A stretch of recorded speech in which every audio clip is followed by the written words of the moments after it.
আসসালামু আলাইকুম। আজকে আমি তামাদি আইন নিয়ে সংক্ষিপ্ত আলোচনা করব। তামাদি আইন 1908 সালের 9 নং আইন। তামাদি আইন 1909 সালের 1 জানুয়ারি হতে কার্যকর হয়।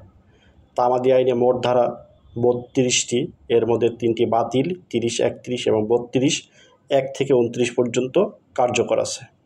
তামাদি আইনে হলো অনুচ্ছেদ আছে 183টি। এই অনুচ্ছেদ 183টি 3টি ভাগে বিভক্ত, যেমন মামলা, আপিল এবং দরখাস্ত।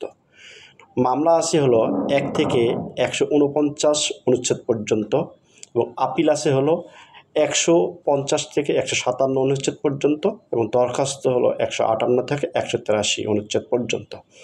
এখন আমি এর যে ধারা 29টি আছে, এই 29টি ধারা আমি আপনাদের সামনে তুলে ধরব। যেমন ধারা 1, এখানে উল্লেখ করা আছে সংক্ষিপ্ত শিরোনাম, কার্যকাল এবং প্রয়োগ। ধারা 2, সংজ্ঞা। ধারা 3, তামাদির মেয়াদান্তে দায়েরকৃত মামলা ইত্যাদি খারিজ। ধারা 4, আদালত বন্ধ থাকাকালীন সময় তামাদির মেয়াদ শেষ হয়ে যায়। ধারা 5, যেক্ষেত্রে তামাদির মেয়াদ বৃদ্ধি করা যায়।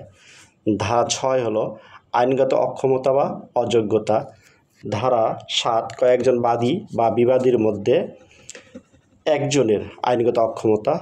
8 হলো বিশেষ ব্যতিক্রম। 9, ধারা 9 হলো সময় অবিরাম চলন। ধারা 10, প্রকাশ্য ওসি বা ট্রাস্ট এবং তাদের প্রতিনিধির বিরুদ্ধে মামলা। ধারা 11 হলো বৈদেশিক চুক্তির উপর মামলা। ধারা 12,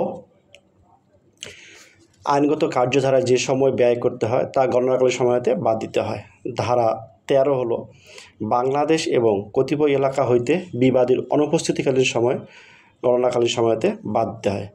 ধারা 14 হলো এখতিয়ারবিহীন আদালতে সদুদ্দেশ্য পরিণত কার্যধারায় যে সময় ব্যয় হয় তা গণনাকালীন সময়তে বাদ দিতে হয়।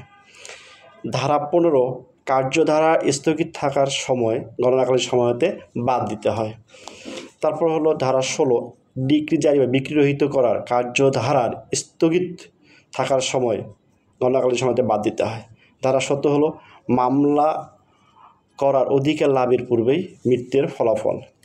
ধারা 18 হলো প্রতারণার ফলাফল। ধারা 19, লিখিত স্বীকারোক্তি এর আইনগত ফলাফল। ধারা 20, উত্তর দেওয়ার সম্পর্কিত ঋণ প্রদান বা সুদ প্রদানের ফলাফল। ধারা 21 আছে হলো অক্ষম ব্যক্তির প্রতিনিধি।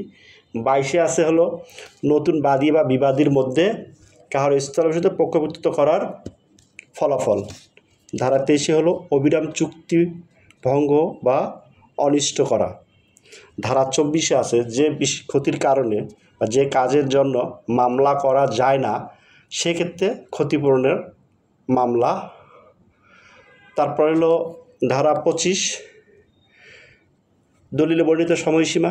ধারা 26, পদাধিকার বা সুখাধিকার।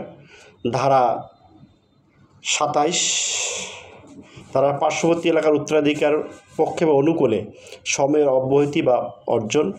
ধারা 28 হলো সম্পত্তির অধিকারের অবসান। আর ধারা 29 হলো সংরক্ষণ। আজকে এই পর্যন্ত, অন্যদিন এর বিস্তারিত আলোচনা করা হবে।